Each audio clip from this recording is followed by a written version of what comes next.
સુરેન્દ્રનગર જિલ્લાના થાનમાં 7 વર્ષથી ચાલતી આશીર્વાદ મલ્ટી સ્પેશિયાલિસ્ટ હોસ્પિટલના સંચાલક ધોરણ 12 પાસ જ હોવાનો ઘટસ્ફોટ થયો છે। આ હોસ્પિટલમાં બીએમએસ ડોક્ટર પાસે ગર્ભપાતની કામગીરી કરાવાતી હતી। આ સંચાલક રાણપુર ચોટીલામાં પણ સોનોગ્રાફી મશીનથી ગર્ભ નિરીક્ષણ કરતો હતો। બોટાદના રાણપુરની હોસ્પિટલને સીલ કરી દેવાઈ છે।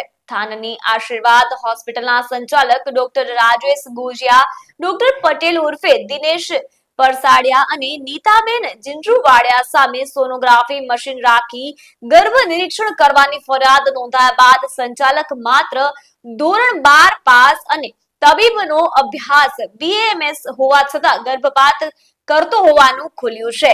આ હોસ્પિટલમાં તારીખ 13 સપ્ટેમ્બરે રાજકોટની એક યુવતીનું ગર્ભપાત કરી ધાવા ઉપર સંતાડી દેવામાં આવી હતી, જે બાદ તેણી તેની માતા સાથે ફરાર થઈ ગઈ હતી। આ યુવતી સાથે દુષ્કર્મ થયું હોવાનું સૂત્રો દ્વારા જાણવા મળ્યું છે। તો આ યુવતીને અહીં વિકાસ નામનો શખ્સ લાવ્યો હતો, જે એજન્ટ હોવાનું અને ગર્ભપાતમાં હોસ્પિટલમાં ₹1 લાખ વસૂલતો હોવાનું સામે આવ્યું છે। ગતરોજ 10/9/2025 રોજ થાનગઢ પોલીસ સ્ટેશનમાં એક ફરિયાદ દાખલ કરવામાં આવેલી હતી। આ ફરિયાદના ફરિયાદી ડૉક્ટર દિલીપભાઈ ગોવિંદભાઈ વાલાણી, જે પોતે CDHO કચેરીના હેઠળ મેડિકલ ઓફિસર તરીકે ફરજ બજાવે છે।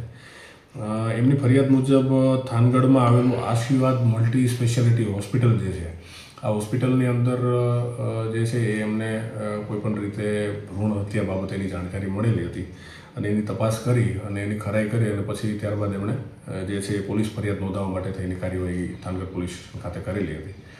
એમની ફરિયાદ મુજબ જે છે એ હાલ આશીર્વાદ મલ્ટી સ્પેશિયાલિટી હોસ્પિટલના સંચાલક રાજેશભાઈ ગીગાભાઈ ગોજિયા, દિનેશભાઈ પુરુષોત્તમભાઈ કરસંડિયા, હોસ્પિટલના કામ કરતા નીતાબેન જીંજુવાડિયા અને એ સિવાયના જે પણ લોકો આમાં ઇન્વોલ્વ હોય એમના વિરુદ્ધમાં ફરિયાદ આપવામાં આવેલી છે। આ ફરિયાદ મુજબ આ હોસ્પિટલ દ્વારા જે છે એ મેડિકલ પ્રેક્ટિશનર એક્ટની જે પણ કલમો છે એમનું ઉલ્લંઘન કરી અને ગેરકાયદેસર રીતે ભ્રૂણ હત્યા કરેલી હોય એ બાબતેની એમની ફરિયાદ છે।